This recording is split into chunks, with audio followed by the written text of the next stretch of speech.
back to my YouTube channel. So ayun, matagal-tagal na din hindi ako na nakapag-video dito sa manukan namin. So ngayon, magpapakain na ako. So time check tayo. It's 4:22 in the afternoon. So katatapos ko lang maligo. Yan. So ayan.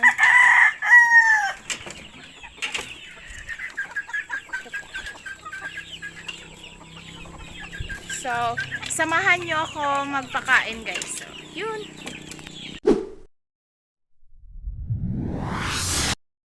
So, ayan na yung mga manok namin ngayon guys.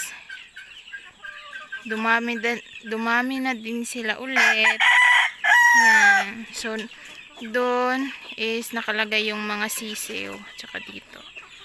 Yan. So, papakainin ko na sila guys. So, dito na ko nilalagay yung mga pagkain nila. Ayan.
So, ayun guys, tapos ko nang pakainin lahat ng manok namin. So, dito ko natatapusin itong video na to. So, please don't forget to like this video, share this video, and subscribe. And see you in my next vlog. So, bye!